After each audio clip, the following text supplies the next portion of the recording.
je vous propose un stage sur la sexualité et le chamanisme parce que cela fait 25 ans que je suis sexologue et psy et que j'ai vu évoluer les rapports sexuels. J'ai rencontré une nouvelle pathologie, les addictions aux films porno, une explosion de vaginisme, une explosion de candilisme, des angoisses, d'échangisme, etc., etc.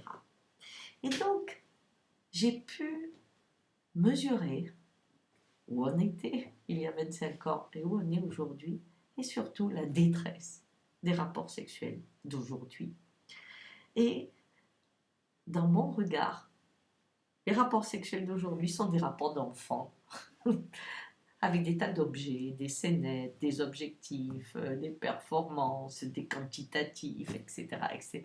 Et que le sens même du rapport sexuel est parti.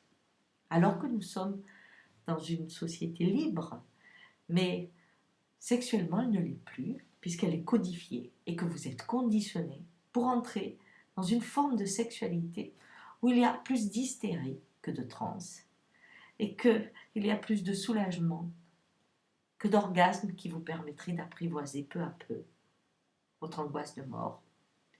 Donc, je vous propose un stage où, dans la première partie, nous allons travailler où en est la sexualité aujourd'hui, sans tabou, bien sûr. Avec moi, c'est impossible, de toute façon. Mais observez comment a évolué la sexualité et où on en est aujourd'hui. Qu'est-ce qu'on appelle sexualité et rapport sexuel? Combien aussi on l'a mis dans un espace qui est presque l'espace des sports ou du théâtre, quelque chose comme ça. Puisque dans notre relation de couple, par exemple, eh bien aujourd'hui, on a mis de côté la sexualité, comme si elle était à part. On va dire, ah ben on s'entend bien sur tout, sauf sexuellement. Ça, c'est impossible. La sexualité n'est que le reflet de la journée. Hein, quelqu'un qui mange vite va baiser relativement vite. Et c'est normal, il est cohérent. Donc, on a séparé la sexualité. Pourquoi? Vous pouvez très très bien aller faire une super séance de rugby et rentrer à la maison et pas vous entendre avec votre femme. C'est ce qu'on voudrait entendre de la sexualité. Or, la sexualité est juste quelque chose qui n'a rien à voir avec ça. Ce que vous vivez aujourd'hui, c'est intéressant sûrement, mais appelez-le autrement, galipette, théâtre, je ne sais pas, expression du corps, ce que vous voulez. Mais ce n'est pas comme cela qu'on rentre dans le rapport sexuel qui vous amène à la transe, qui vous ouvre à vos propres fantasmes, même s'ils vous font peur, hein, parce que les fantasmes font peur parfois. Mais justement, il faut apprendre à décoder les fantasmes comme quand on décode les rêves. Parce qu'à ce moment-là, ils vous permettront de connaître votre état vibratoire et de savoir, par exemple, avec la masturbation, combien vous avez besoin de vous masturber parce que vous êtes dans un état vibratoire qui doit être rééquilibré. Donc, c'est vraiment une part de nous qui est aussi importante que de respirer. C'est celle-là que je vous propose d'approcher.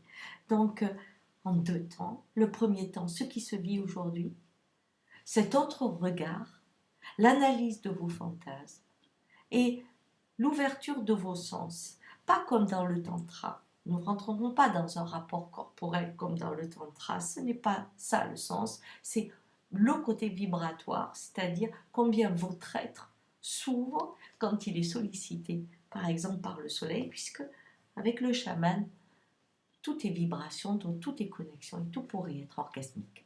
Donc voilà, j'avais vraiment envie de faire un stage sur cela parce que la détresse actuelle de cette sexualité si pauvre et si enfantine me révolte un peu. Voilà, alors donc je vous propose de venir à mon stage et cela me fera très plaisir de partager avec vous ce regard différent mais combien nourrissant d'une sexualité ouverte à la transe.